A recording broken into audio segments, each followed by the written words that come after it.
Hi guys, welcome to my channel. This is one of the video that gets you closer to increasing your ELOs.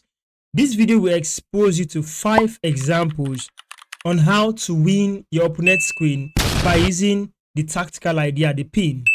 Let's dive right into it. In this example, we're going to see in this game how one of the players falling for the tactical idea, the pin, thereby losing the queen. This game starts with pawn to e4, e5, knight to f3, attacking the pawn in the center. We have knight to c6, defending the pawn. c3 comes up, d5, queen to a4. Queen to a4 pins the knight with the intention of pawn takes, knight takes. Then this knight is pinned, so we've gotten a pawn, and this pawn is still vulnerable to attack. In this position here, let's go back to this d5 idea. After queen to a4, here, black went for pawn takes on e4 first. After knight takes on e5, queen to d5 comes up. The idea is to defend on this square, defend the pawn and still attack the knight. Well, knight takes on c6, queen takes on c6. With the hope of exchanging queen in this position, black fell for this trick. Can you spot the continuation? If you go for queen takes queen, then that means you don't know the idea behind pin. However, with just a single thought and additional layer to your concept, you can just play bishop to b5.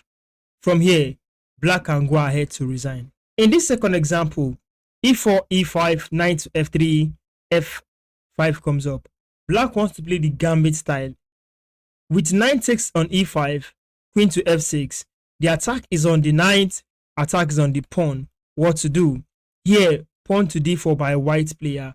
After d6, attacking the knight, knight goes away to c4. Pawn takes on e4. In this position, black is expecting to play the next move, probably d5, so as to attack the knight and kick the knight around to gain tempo and develop the pieces. But here, after bishop to e2, it is important to know why you play a certain move. White wants to castle. Yes, he wants to play one single move that keeps the king safe and bring the rook into the game. However, black thought for a long time and wanted to stop this idea by taking this pawn, so he went for queen to g6. Queen to g6 is the problem. Can you spot the continuation? Yes, you need to play bishop to h5, and that creates a pin. Instantly, black can resign from here. This third example is straightforward. It talks about the same idea that we have been talking about from example 1 and example 2. After knight to f3, knight to f6, this time around this is the Petrov defense, a different setup for what we have been saying. The both parties are attacking the pawn in the center. Takes can be allowed. However, knight to c3 comes up defending, knight to c6, then bishop to b5. After d5 this time around, knight takes the pawn on e5, taking the advantage of this pinned knight to the king. So, the knight cannot take. However, queen to d6 was played by black. What to do? Here, white goes ahead to castle, releasing the knight for capture. With this motive, queen takes the knight on e5, pawn takes on d5, renewing the threat to take this knight back after giving up a knight on e5, opening up this file so that the rook can't come into the game. Here, black did not observe this device. It doesn't know what to do here. At least he should have thought for a while and tried to take the queen out of this particular line. Well, he fell for it. He played knight to g5 with another concept entirely. He's going for checkmate where queen takes pawn on h2 is absolutely mate. He has ignored that. White has rook to e1, and this is simply winning.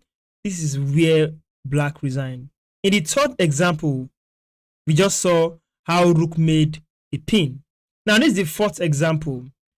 e4, e5, knight to f3, knight c6, d4, pawn takes on d4, which introduces the startup for the Scotch. The Scotch include bishop out to c4, knight goes in, and problems happen here. So in this case, here knight takes on d4 instead. Knight takes, queen takes on d4, b6 comes up. While b6, trying to bring the bishop here and creating a base for the bishop to also attack the queen. Watch out for this in your games. After f3, knight to f6, knight c3, bishop to b7. After bishop to d3, now you know that white wants to castle to this direction. It is important to put an additional layer to your variation by bringing out the bishop first. However, after bishop to e7, black systematically creates a room to castle and prepares this move. Here, queen to e3 comes up. Black castled, white castled, and he falls for the trap after bishop goes over to c5.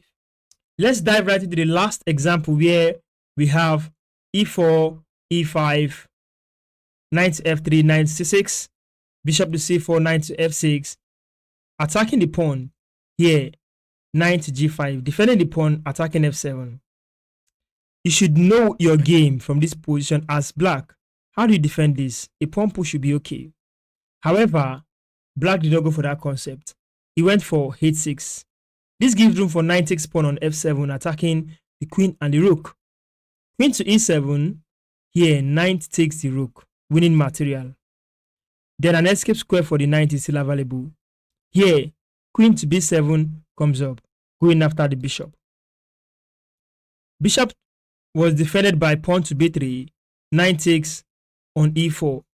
Queen to h5 check comes in. King to d8, then knight to f7 check. Immediately king goes to e7. Can you spot it? Beautiful. Beautiful bishop to a3 wins the game. Thank you for watching this video. If you've enjoyed what you just watched, don't forget to share this video to your friends. Like, follow, and subscribe to the channel. See you in next video on this channel.